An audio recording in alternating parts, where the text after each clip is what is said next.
दोस्तों, आज हम शुरू कर रहे हैं प्रेजेंट कंटिन्यूस टेंस के वाक्य फ्रेम करना। ठीक है बच्चों। तो कल आपको मैंने बताया था कि प्रेजेंट कंटिन्यूस टेंस के अंदर ये नियम है कि पहले तो आपको आइडेंटिफिकेशन करनी है, बताई थी ना, आइडेंटिफिकेशन। और दूसरा नियम बताया था मैंने आपको हेल्पिंग वर्ब के लिए, हेल्पिंग वर्ब लगानी है आपको। और तीसरा नियम मैंने बताया था आपको कि मेन वर्ब लगानी है। ये मैं आज आपको मैं नहीं बताऊंगा, आप मुझे बताओगे। ठीक है। फिर मैंने आपको सेंटेंस बताए थे कि कितने प्रकार के सेंटेंस हम फ्रेम कर सकते हैं। ठीक है ना। सेंटेंसेस हैं वो किस प्रकार के हम एक टेंस के बना सकते हैं, कई प्रकार के बना सकते हैं। लेकिन मैंने कल आपको बताया था नंबर एक तो सिंपल सेंटेंस, सिंपल सेंटेंस जिसका नाम अफर्मेटिव भी कहते हैं, अफर्मेटिव। अफर्मेटिव सेंटेंस, इसको साधारण वाक्य बोलते हैं। ठीक है ना। इसको सकारात्मक वाक्य भी बोलते हैं। ठीक है। गॉट माय पॉइंट, समझ में आ रहा है। दूसरा मैंने बताया था आपको कि नेगेटिव सेंटेंस, नेगेटिव सेंटेंस के अंदर पता है आपको, इसको कहते हैं हम हिंदी में नकारात्मक सेंटेंस। ठीक है। इसमें किस चीज़ का प्रयोग होता है वो आप ही बताओगे। Now third is interrogative sentence, interrogative sentence, इसको हम कहते हैं प्रश्नात्मक वाक्य। ठीक है। उसके बाद में मैंने चौथा बताया था आपको कि इंटरोगेटिव भी आ जाता है और उसमें साथ में नेगेटिव भी जुड़ जाता है, प्लस नेगेटिव सेंटेंस। उसके बाद में एक सेंटेंस और बताया था पांचवा, जिसके अंदर WH वर्ड का बताया था मैंने। WH वर्ड और प्लस उस टेंस की जो हेल्पिंग वर्ब होती है उसका प्रयोग करना, तो वो इंटरोगेटिव सेंटेंस होगा, तो इसलिए उसको इंटरोगेटिव लिख देते हैं। और उसके बाद में तो WH वर्ड प्लस इंटरोगेटिव, ये सेंटेंस हो गया। और अब ये सेंटेंस हम फ्रेम करेंगे। छठा सेंटेंस हो गया WH वर्ड के ऊपर सेंटेंस बनाना, और उसके बाद में इसमें इंटरोगेटिव सेंटेंस भी आएगा और इसके बाद में इसमें नेगेटिव सेंटेंस भी बनेगा ना। तो इस तरह से हम इन वाक्यों को सेंटेंस बनाएंगे प्रेजेंट कंटिन्यूस टेंस के ऊपर। तो कौन सा, who will tell me the identification of present continuous tense Hindi के अंदर? हाँ बोलो। हाँ, identification, tell me what is the identification of present continuous tense in Hindi sentence. हाँ, रहा है, रही है, जोर से बोलो। रहा है, रही है, रहे हैं। शाबाश, बहुत अच्छा। अब कौन बताएगा कि इंग्लिश में अगर सेंटेंस होता है तो उसकी हम पहचान कैसे करेंगे? How we will recognise that it is present continuous tense in English sentence? बताओ, who will tell me?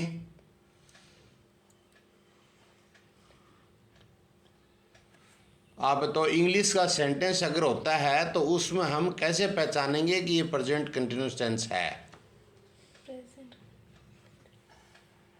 Yes, क्योंकि इसके अंदर इज आ जाएगा और वर्ब के फर्स्ट फॉर्म के साथ आएगा। शाबाश। जिस टेंस के अंदर इंग्लिश का सेंटेंस होता है उसमें इज एम आर आता है, मेन वर्ब की फर्स्ट फॉर्म के साथ ING आता है, तब हम पहचानते हैं कि प्रेजेंट कंटिन्यूस टेंस होता है। Got my point. अब उसके अंदर मेन वर्ब कौन सी आती है, इसकी पहचान कौन बताएगा? हाँ बोलो। वर्ब के फर्स्ट फॉर्म के साथ ऐसी हाँ, first form plus ING ING. Will come in a present continuous tense. अब हम इसको पहले एक इंग्लिश में सेंटेंस लिखते हैं, उसके फिर हम सेंटेंस, ये जो मैंने सेंटेंस 6 बताए हैं, I have told you there are 6 kinds of sentences we can frame on one sentence. जैसे for example, I am writing a letter. इसके अंदर हम हिंदी में अर्थ नहीं बताएंगे अभी। We will not, I will not tell you the meaning in Hindi, what is the meaning of this, मतलब means what is the meaning of this sentence, I am writing a letter.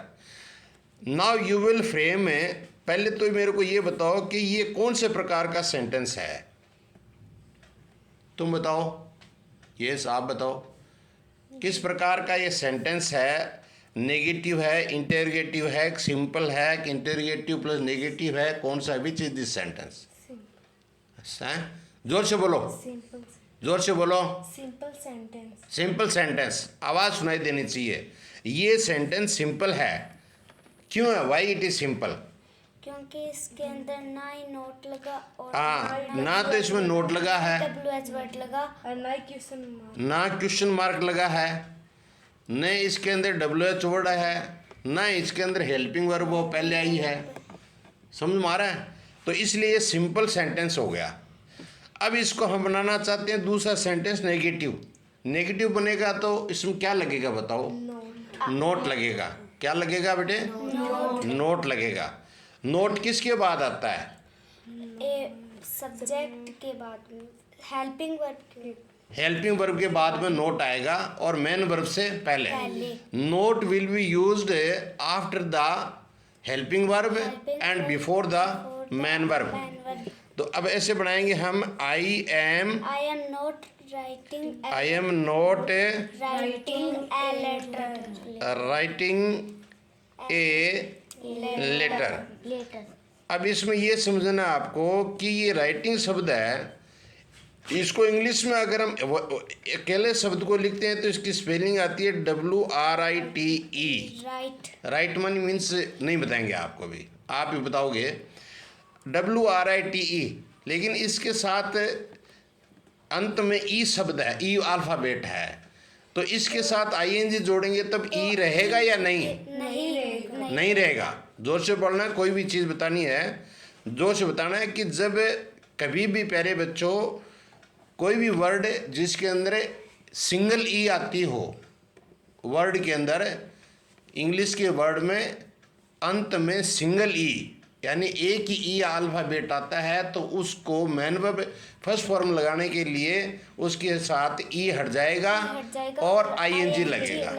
लेकिन अगर डबल ई आ गया तो दोनों ई रहेंगी और ING लगेगा। ये ध्यान रखना है। समझ में आ गया? अभी हमने ये सेंटेंस बनाया कि I am not writing letter, तो ये कौन सा सेंटेंस है? नेगेटिव सेंटेंस क्यों है, आप बताओ बेटे? सर इसमें नोट आ गया। इसमें नोट आ गया। अब इसके बाद में हम वाक्य बनाएंगे कौन सा? इंटरोगेटिव। तो इंटरोगेटिव सेंटेंस बनाने के लिए क्या करना पड़ेगा? इंटरोगेटिव सेंटेंस बनाने के लिए क्या करना पड़ेगा? जिस टेंस का कोई भी टेंस होता है, उसके सेंटेंस को इंटरोगेटिव सेंटेंस बनाने के लिए क्या करना पड़ता है? उसके अंदर लास्ट में क्वेश्चन मार्क लगाना। क्वेश्चन मार्क तो होता ही है, लेकिन उसको वाक्य को शुरू किससे करें हम? किससे शुरू करें? हेल्पिंग वर्ब से। हाँ, हेल्पिंग वर्ब से शुरू करना है। अगर हम इंटरोगेटिव सेंटेंस बनाते हैं, कोई भी इंटरोगेटिव सेंटेंस बनाते हैं, तो उस टेंस की जो साइक्रिया होती है उस हेल्पिंग वर्ब से अपने को स्टार्ट करना है। और उस हेल्पिंग वर्ब के जिस कर्ता के साथ हेल्पिंग वर्ब लगता है, उस हेल्पिंग वर्ब का पहला जो अल्फ़ाबेट आता है वो कैपिटल लिखना है। जैसे इसके अंदर हेल्पिंग वर्ब एम है, एम है, इसको हम सबसे पहले लिखेंगे ए कैपिटल लिखेंगे ए और फिर एम स्मॉल लिखेंगे, am I writing a letter, a letter, a letter letter, और अंत में इंटरगेटिव साइन। ये इंटरगेटिव सेंटेंस बन गया। अब ये बनाना है अपने को इंटरगेटिव प्लस नेगेटिव सेंटेंस। तो क्या करेंगे बताओ, कैसे बनेगा सेंटेंस? स्टार्ट में WH वर्ड आ जाएगा, इंटरगेटिव प्लस नेगेटिव, ये दो ही वाक्य बनाने हैं। इधर नोट भी आएगा और WH वर्ड भी आएंगे। WH वर्ड भी आएगा। WH वर्ड कब आता है? WH वर्ड तब आता है कि तब कोई प्रश्न पूछ सकता है। तो इसमें तो प्रश्न पूछा ही नहीं गया है। WH वर्ड का प्रश्न क्यों, कैसे, वाट, ये शब्द होते हैं तब आता है। इसमें तो है ही नहीं इसमें कुछ। ये इंटरोगेटिव सेंटेंस तो हमने ऊपर वाला बना दिया। अब अपने इंटरोगेटिव प्लस नेगेटिव बनाना है। नेगेटिव, इंटरोगेटिव प्लस नेगेटिव बनता है तब सहायक क्रिया तो पहले आती है उस टेंस की, और कर्ता के बाद में, सब्जेक्ट के बाद में we will write not. Not WH word तो यहाँ है ही नहीं। तो क्या है प्यारे बच्चों, आपको सबसे पहले इंटरोगेटिव सेंटेंस और नेगेटिव सेंटेंस बनाओगे तो पहले आपको हेल्पिंग वर्ब उस टेंस की सबसे पहले लिखनी पड़ती है और उसका पहला अल्फ़ाबेट कैपिटल में लिखना पड़ता है। तो एम और फिर उसके बाद में आ गया आई सब्जेक्ट है, और इसके बाद में आपको ये नेगेटिव बोल रहा है कि नेगेटिव बनाओ, तो नेगेटिव लिखने के लिए नोट का प्रयोग होता है। नोट तो एम आई नोट, उसके बाद मैन वर्ब आएगी और मैन वर्ब के साथ प्रेजेंट कंटिन्यूस टेंस है इसलिए इसके साथ आएगा ING। तो am I not writing a letter. ये सेंटेंस किस प्रकार, एरो इंटरोगेटिव साइन। ये किस प्रकार का वाक्य, कौन सा सेंटेंस बना है ये? Interrogative plus negative, interrogative plus कोई भी सेंटेंस अगर हम उस टेंस का सेंटेंस बनाना चाहते हैं और उसमें इंटरोगेटिव और नेगेटिव सेंटेंस बनाना चाहते हैं तो उस टेंस की सबसे पहले सहायक क्रिया आएगी और पहला जो अल्फ़ाबेट होगा वो कैपिटल में लिखा जाएगा। उसके बाद में नेगेटिव सेंटेंस बनाना पड़ेगा उसको, तो वो सब्जेक्ट के बाद में नोट का प्रयोग या मुख्य क्रिया से पहले नोट का प्रयोग किया जाएगा। Got my point? बोली यस सर। Yes sir. हाँ, उसके बाद में हम बनाना चाहते हैं WH वर्ड के ऊपर इंटरोगेटिव सेंटेंस। तो यहाँ हम WH वर्ड, मान लो कि WH वर्ड हम वाई ले लिया, ठीक है। अब इंटरोगेटिव वाई तो लिख दिया हमने, और अब इंटरोगेटिव सेंटेंस बनाना चाहते हैं तो इंटरोगेटिव सेंटेंस पहले से बना हुआ है अपना ऊपर 3 नंबर का सेंटेंस। तो इसमें क्या आएगा? एम एम ए बड़ा आएगा या छोटा? छोटा। अब छोटा आएगा क्योंकि इसमें सबसे पहले छोटा का मतलब स्मॉल में लिखा जाएगा। W पहले कैपिटल आ गया, पहला अक्षर होता है। कोई भी इंग्लिश का वाक्य स्टार्ट करते हैं फुल स्टॉप के बाद में या नया शुरू करते हैं तो पहला अक्षर होता है वो कैपिटल आता है। ये ध्यान रखना है। किसी व्यक्ति का नाम, किसी जानवर का नाम या किसी, जैसे कहते हैं कि name of any person, person का मतलब व्यक्ति, नेम ऑफ एनी पर्सन और नेम ऑफ एनी थिंग्स और name of any person, name of any person, name of any things, और इनका अगर हम वाक्य से शुरू करते हैं तो उसको या नेम ऑफ प्रोनाउन आ जाता है तो उसको हम सबसे पहले पहला अक्षर लिखेंगे वो कैपिटल में लिखेंगे। Either it is the helping verb वो मैन वर्ब कुछ भी हो। तो इसके अंदर WH का W वर्ड है वो कैपिटल आ गया। अब सारे स्मॉल चलेंगे, लेकिन बीच के अंदर किसी व्यक्ति का नाम आ गया या और कुछ आ गया वो स्मॉल चलेंगे। तो इसमें क्या लिखेंगे? एम है वो हमें छोटा लिखेंगे, YM। अब इसको हमें WH इंटरोगेटिव सेंटेंस बना रहे हैं। अब इसके साथ में बाद में एम के बाद क्या आएगा? एम के बाद आई आएगा। आई, फिर उसके बाद में राइटिंग आएगा और उसके बाद में क्या आएगा? ए लेटर। ए लेटर आ जाएगा। ये बन गया WH का इंटरोगेटिव सेंटेंस, अंत में इंटरोगेटिव साइन। समझना है? अभी आपको सेंटेंस बनाने पड़ेंगे, आपको मैं लिख के दूंगा, बताऊंगा, तो आपको सेंटेंस बनाने हैं। नाउ अगला हम लिखेंगे WH word plus interrogative plus negative. तो WH वर्ड आते इंटरोगेटिव तो ऐसे बन गया, लेकिन उसको इंटरोगेटिव WH जोड़ करके और इंटरोगेटिव उसकी हेल्पिंग वर्ब लगाएंगे। जैसे इसी को हम बनाते हैं, W कैपिटल आ गया, YMI। अब बोलो क्या लिखूं? I, YMI not, not. क्यों नेगेटिव बनाना है? नेगेटिव, तो not writing a letter, a letter, writing a letter. Letter. ये वाक्य बन गया आपके इंटरोगेटिव साइन। 6 वाक्य बना दिए हमने, बना दिए ना? नाउ अब आपको मैं हिंदी में बताता हूँ, इसको अच्छी तरह से समझिए कि आप कोई इनमें से बता सकते हो कि मैंने लिखा I am writing a letter, इसका हिंदी में क्या अनुवाद है? बताती हूँ। हाँ, बताओ। मैंने एक पत्र लिखा। इसकी आइडेंटिफिकेशन क्या है? I am writing a letter, इसका हिंदी में अनुवाद क्या होगा? कौन सा टेंस है ये? टेंस कौन सा है? Present continue. तो इसके हिंदी वाक्य के अंत में आइडेंटिफिकेशन क्या आती है? मैं हिंदी वाक्य के अंत में पहचान है उसकी क्या आती है? रहा है, रही है। हाँ, ऐसे बोलो कि हिंदी वाक्य के अंत में रहा है, रही है, ऐसा आना चाहिए। मैं एक पत्र लिख रहा हूँ। हाँ, मैं एक पत्र लिख रहा हूँ। आप नहीं बोल रही हो, बिल्कुल बोलना चाहिए। बोलने की आदत डालो, सब बोलो I am writing a letter. I am writing a letter. हाँ, दूसरा वाक्य इसका मतलब हिंदी में अर्थ हुआ कि मैं एक पत्र लिख रहा हूँ। दूसरा वाक्य हमने लिखा I am not writing a letter, इसका हिंदी में अर्थ क्या होगा? मैं एक लेटर नहीं लिख रहा हूँ।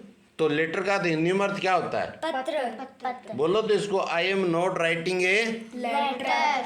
बोलो सारे। I am not writing letter. क्या बोला? I am not writing a letter. दोबारा बोलिए। I am not writing a letter. इसका हिंदी में क्या अर्थ है? मैं एक पत्र नहीं लिख रहा हूँ। शाबाश, वेरी गुड। अब अगला am I writing a letter, इसका हिंदी में अर्थ क्या होगा? Am I writing a letter.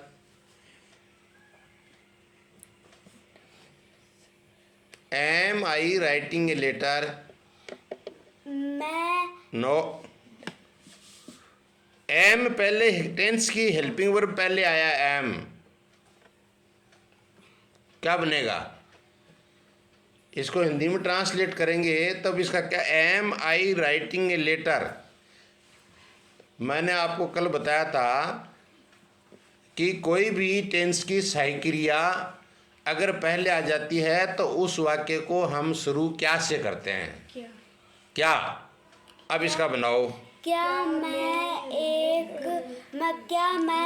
पत्र लिख रहा हूँ। हाँ, क्योंकि इसमें सहक्रिया है वो इज एम आर पहले आ गया है, एम पहले आ गया।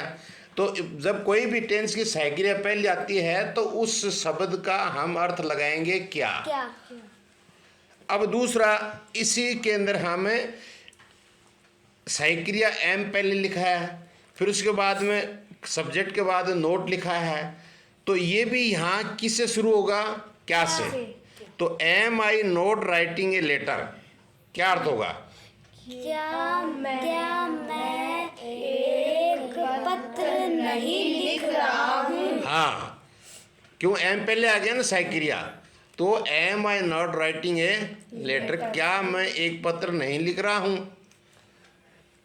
अगला प्रश्न तो पूछ रहा है, किसी ने पूछा कि क्या आप पत्र नहीं लिख रहे हो, तो उसने कहा कि क्या मैं एक पत्र नहीं लिख रहा हूँ, am I not writing a letter, मैं पत्र लिख रहा हूँ। उसका जवाब ये होगा।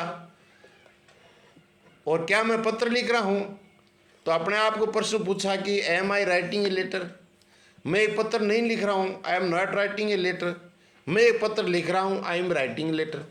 अब WH वर्ड पर आएगा वाक्य, तो जिस WH वर्ड शुरू में वाक्य का आया है उसका हिंदी में अर्थ निकालना आपको, और वो सहायक क्रिया के पहले आएगा, बाकी साधारण वाक्य बनेगा।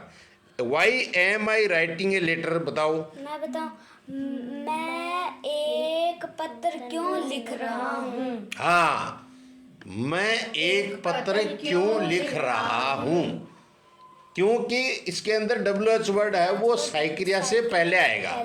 हाँ, और उसके बाद में हम दूसरा लिख रहे हैं, why am I not writing a letter. अब वही चीज है इसमें। हाँ बोलिए, मैं एक पत्र क्यों नहीं लिख रहा हूँ। शाबाश, बहुत बढ़िया। तो ये 6 सेंटेंस अपने को बनाए हैं हमने, ठीक है। अब इसके ऊपर हमें किसी भी कितने भी अपने प्रोनाउन हैं उनके हम सेंटेंस बना सकते हैं। जैसे प्रोनाउन आपको मैंने ये बताया कि प्रोनाउन ये हैं, और ये अमूमन हम वाक्य के शुरू में लिखते हैं, कर्ता का काम करते हैं, बीच में भी आते हैं। जैसे ही है, ही का मतलब क्या होता है, ही का मतलब वह, और किसके लिए आता है, for whom we will use, पुरुष के लिए। पुरुष को क्या बोलते हैं, मेल। तो इसके लिए ही है वो मेल के लिए आता है, ठीक है। और दूसरा प्रोनाउन है जिसको सब्जेक्टिव कहते हैं हम, ये सी, इसके लिए किसका प्रयोग करते हैं, फीमेल के लिए। आपका ध्यान बिल्कुल कॉपी के अंदर रहना चाहिए। फीमेल, फीमेल का मतलब क्या आता है, स्त्री के लिए। स्त्री के लिए सी का प्रयोग करेंगे, और मेल के लिए करेंगे ही का प्रयोग। ही का प्रयोग। हाँ, ये आपसे पूछूंगा एक एक करके मैं आपसे। और उसके बाद में जैसे हमें थर्ड पर्सन को ले लेते हैं, जैसे दे है, ये इसके लिए ये प्रोनाउन है, ठीक है। उसके बाद में ये थर्ड पर्सन आ गए, या किसी व्यक्ति का नाम ले लेते हैं हमें, नेम ऑफ एनी पर्सन, तो राम आ गया। इसके बाद में हम मान लो किसी औरत का नाम ले लेते हैं, जैसे सीता है, जैसे गीता है, ये सारे के सारे सी का प्रयोग, नाम नहीं, इनका नाम आएगा भी वाक्य सेंटेंस में। जब इनका नाम लिखेंगे तो इनका नाम आएगा, तो नाम लिखना है, सी नहीं लिखना है। सेंटेंस को दोबारा अगर लिखते हैं, इसी से कोई वाक्य अगर बनाते हैं उसी के ऊपर, तब उसके लिए गीत, अगर स्त्री होती है तो सी लगाना है, और आदमी होता है तो उसके लिए ही लगाना है। If the sentence, if the name of the female is required to write again in the next sentence, then we will use subject as she.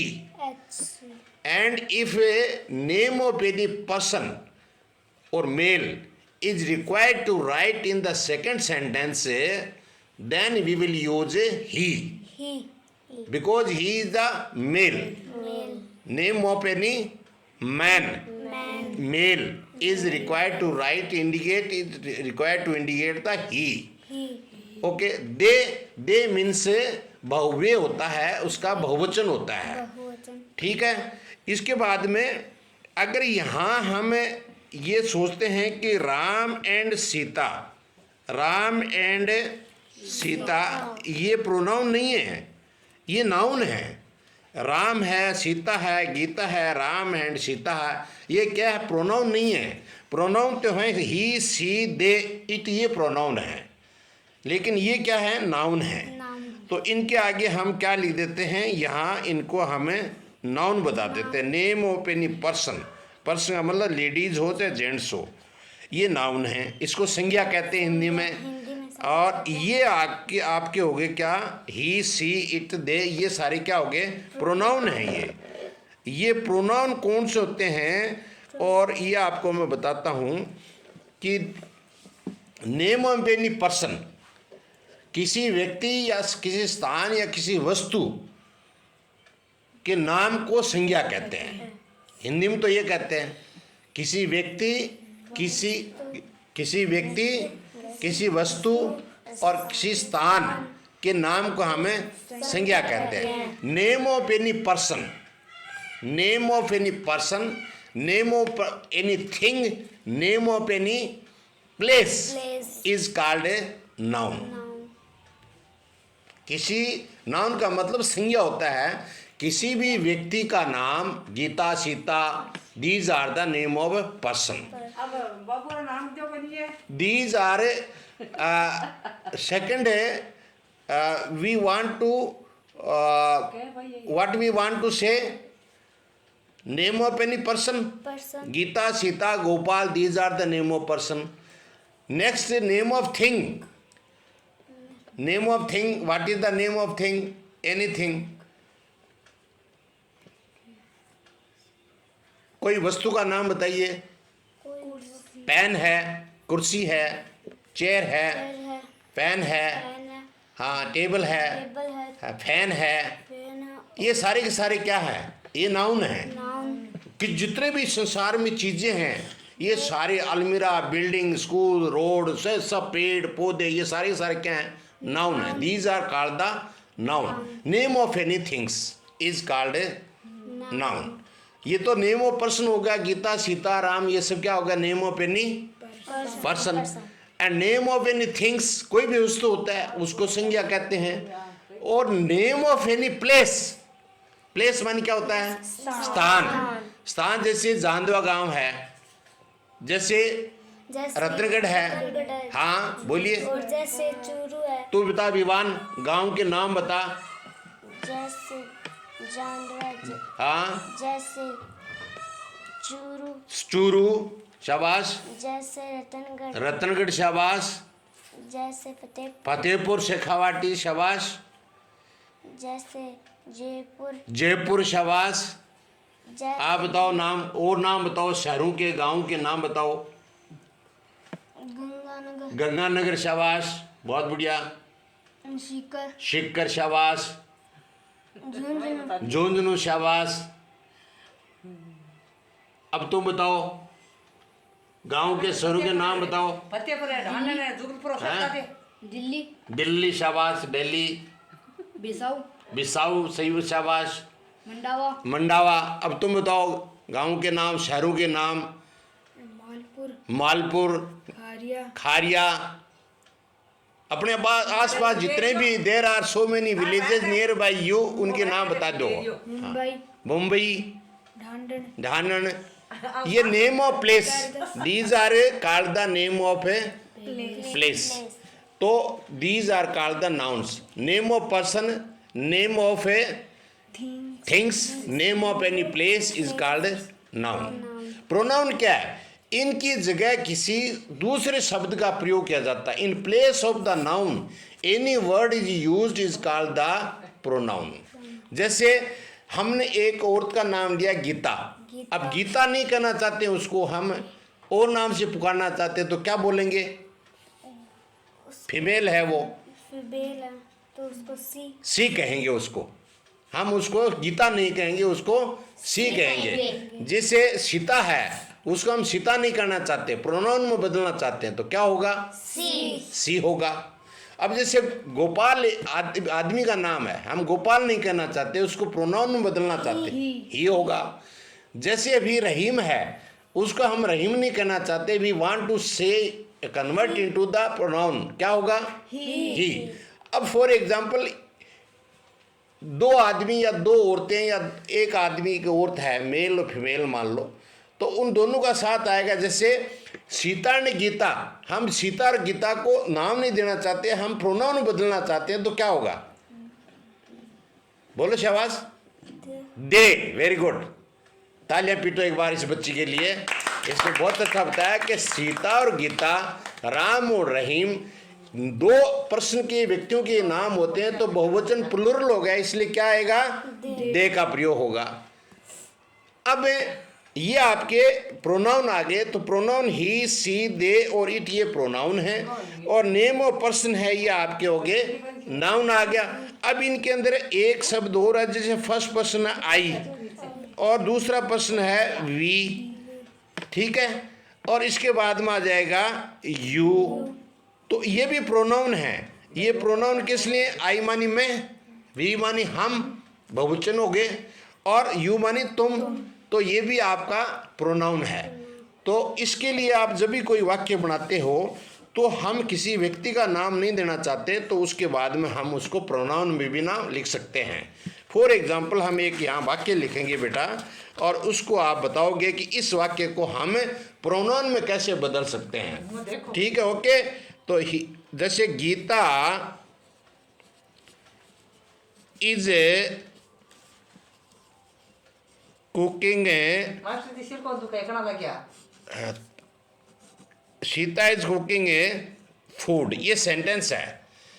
तो ये सेंटेंस प्रेजेंट कंटिन्यूस टेंस का है, क्योंकि इसमें गीता के बाद में इज लगा है और उसके बाद मुख्य क्रिया साथ आईएनजी लग गया। लग गया। अब इस सेंटेंस को हम गीता ने कह करके इसकी जगह हम और कोई नाम लेना सी सी, सीता।